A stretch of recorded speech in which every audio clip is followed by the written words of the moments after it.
Now it's time for Birds and Brains with your host, Quentin Quill, and special guest, Dr. Aviari, and live via satellite, brain function specialist, Dr. Arlene R. Taylor. Here's Quentin. Oh my, stop it! Stop it! Hello and welcome to Birds and Brains. I'm Quentin Quill, a rose-breasted cockatoo and your host. And over there is an African gray, Clifford. Say hi, Clifford. Hi, Clifford. Our guests today are Dr. Aviari, and live via satellite is Dr. Taylor. Today our topic is emotional intelligence. But first, emotional intelligence. What a funny name. If I don't fully understand it, does it mean I'm insane? My mind wide open for knowledge to gain on the magnificent brains of birds and boring human brains. There he goes again! Now let's welcome Dr. Aviari. As you know, Dr. Aviari, our topic today is emotional intelligence, or EQ, and I'd be interested to get your take on IQ in bird brains. With what we now know about brains, birds have a reasonably good IQ range. Crows, for example, have IQs in the range of that of an average 7-year-old. Cockatoos and macaws, ravens and jays are thought to be right up there as well. Some suggest that IQ is reflected in the musical abilities of songbirds. Birds compose songs with the same notes, rhythmic variations, harmonic patterns, and pitch relationships as those found in human compositions. The California marsh wren may sing as many as 120 different themes in one jam session. Fascinating. With that, let's bring in the most fabulous brain function specialist on the planet, Dr. Arlene Taylor. Good evening, Dr. Taylor. Evening? Quentin, it's 8 a.m. here in California. Where in the world are you? I'm in Cairo, don't you know? The land of pharaohs and people on the go. Hey, that rhymed! You're a poet and don't know it. Oh, I know it, dear. I completely know it. Now tell me, what do I need to do to make sure my emotional intelligence, or EQ, is flying high? Build EQ skills, that's what. While an IQ range is inherited, you must build your own EQ skills. And the sky is the limit. Did you learn EQ skills from your parents when you were one of those baby, disgusting human things? Well, few, if any, had ever heard of EQ until the mid-90s.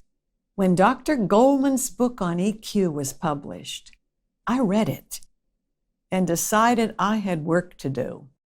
Okay, say that I had a friend that needed work on his EQ. I'm not going to say his name, but his initials are Clifford. Not funny, Quentin.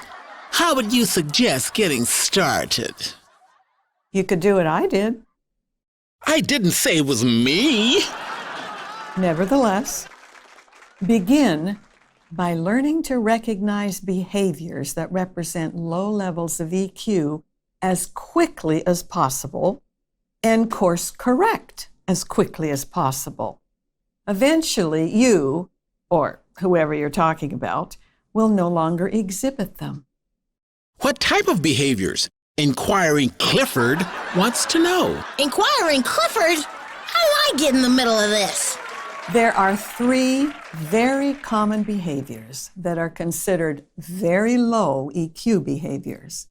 I have defined them as JOT behaviors, J-O-T.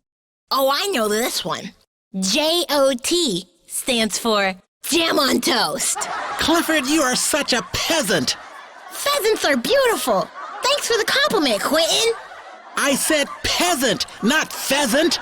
Peasant. Pheasant. Peasant. Pheasant. Peasant. Pheasant. Oh, never mind. JOT stands for jumping to conclusions, overreacting, and taking things personally. These low EQ behaviors account for a great deal of conflict, misunderstanding, and hurt feelings in everyday life, maybe even to the tune of 75% of the conflict observed in professional and personal relationships, even when humans love and care about each other very much. I've seen some birds do the same thing. Have you ever watched a bunch of gulls fighting over a morsel of fish? Simply disgusting. So, give me some tips on how to stop jot behaviors. I suppose that willpower is the #1 strategy, right? Actually, studies have shown that willpower in the human brain was not designed to stop a behavior. Willpower was designed to help you build new replacement behaviors. So I started building new AAA behaviors to replace the dysfunctional jot behaviors. I definitely know this acronym. AAA stands for All Avian Airline. Well done, Clifford. You finally got one right. Well, not actually. Wrong again, Clifford. AAA behaviors suggest you do the following. Ask questions to clarify, rather than jumping to conclusions that may be way off base. 2, apply a calm and rational response, thus preventing a reactive emotional tsunami. And 3, alter your perception or reframe the event, remembering that your own baggage contributes at least 70% to the situation. So, does AAA work? In the lives of those who take time to learn AAA strategies, you bet it does.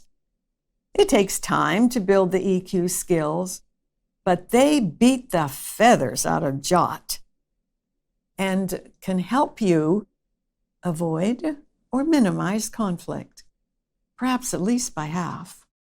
Thanks, Doc, for giving me a bird's eye view on jot and AAA behaviors. I'll give you a call later this week when we have more time to chat. You're welcome, Quentin. I look forward to it. Until next time, this is Quentin Quill wishing you from all of us here at Birds and Brains a wonderful life filled with sky-high levels of EQ skills.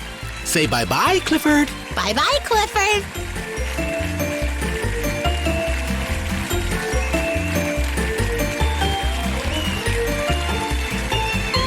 Birds and Brains is filmed before a live avian audience.